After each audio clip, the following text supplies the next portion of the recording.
அதிகாரம் 5.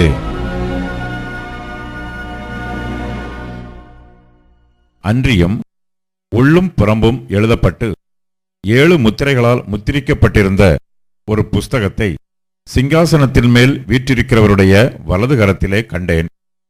புஸ்தகத்தை திறக்கவும் அதன் முத்திரைகளை உடைக்கவும் பாத்திரவான் யார் என்று மிகுந்த சத்தமிட்டு கூறுகிற பலமுள்ள ஒரு தூதனையும் கண்டேன். வானத்திலாவது பூமியிலாவது பூமியின் கீழாவது ஒருவனும் அந்த புஸ்தகத்தை திறக்கவும் அதை பார்க்கவும் கூடாதிருந்தது. ஒருவனும் அந்த புஸ்தகத்தை திறந்து வாசிக்கவும் அதை பார்க்கவும் பாத்திரவானாக காணப்படாததினால் நான் மிகவும் அழுதேன். அப்பொழுது மூப்பர்களில் ஒருவன் என்னை நோக்கி, நீ அழவேண்டாம், இதோ யூதா கோத்திரத்து சிங்கமும் தாவீதின் வேறுமானவர் புஸ்தகத்தை திறக்கவும் அதன் 7 முத்திரைகளையும் உடைக்கவும் ஜெயம் கொண்டிருக்கிறார் என்றான். அப்பொழுது இதோ அடிக்கப்பட்ட வண்ணமாயிருக்கிற ஒரு ஆட்டுக்குட்டி சிங்காசனத்திற்கும் 4 ஜீவன்களுக்கும் மூப்பர்களுக்கும் மத்தியிலே நிற்க கண்டேன். அது 7 கொம்புகளையும் 7 கண்களையும் உடையதாயிருந்தது. அந்த கண்கள் பூமியெங்கும் அனுப்பப்படுகிற தேவனுடைய 7 ஆவிகளேயாம். அந்த ஆட்டுக்குட்டியானவர் வந்து சிங்காசனத்தின் மேல் உட்கார்ந்தவருடைய வலது கரத்தில் இருந்த புஸ்தகத்தை வாங்கினார்.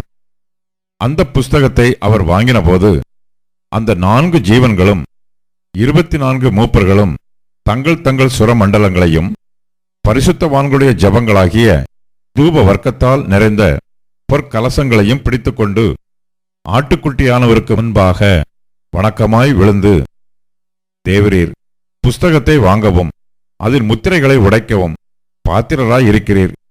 ஏனெனில் நீர் அடிக்கப்பட்டு சகல கோத்திரங்களிலும் பாசைக்காரரிலும் ஜனங்களிலும் ஜாதிகளிலும் இருந்து எங்களை தேவனுக்கென்று உம்முடைய இரத்தத்தினாலே மீட்டுக்கொண்டு எங்கள் தேவனுக்கு முன்பாக எங்களை ராஜாக்களும் ஆசாரியர்களும் ஆக்கினீர். நாங்கள் பூமியிலே அரசாளுவோம் என்று புதிய பாட்டை பாடினார்கள். பின்னும் நான் பார்த்தபோது சிங்காசனத்தையும் ஜீவன்களையும் மூப்பர்களையும் சூழ்ந்திருந்த அநேக தூதர்களுடைய சத்தத்தை கேட்டேன். அவர்களுடைய இலக்கம் 10,000 1000 இருந்தது.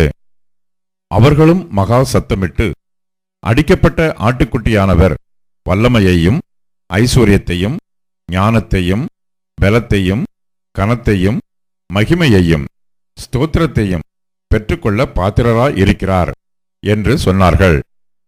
அப்பொழுது வானத்திலும் பூமியிலும் பூமியின் கீழும் இருக்கிற சிருஷ்டிகள் யாவும், சமுத்திரத்தில் உள்ளவைகளும் அவற்றுள் அடங்கிய வஸ்துக்கள் யாவும் சிங்காசனத்தின் மேல் வீற்றிருக்கிறவருக்கும் ஆட்டுக்குட்டியானவருக்கும் ஸ்தோத்திரமும் கனமும் மகிமையும் வல்லமையும் சதா காலங்களிலும் உண்டாவதாக என்று சொல்ல கேட்டேன்.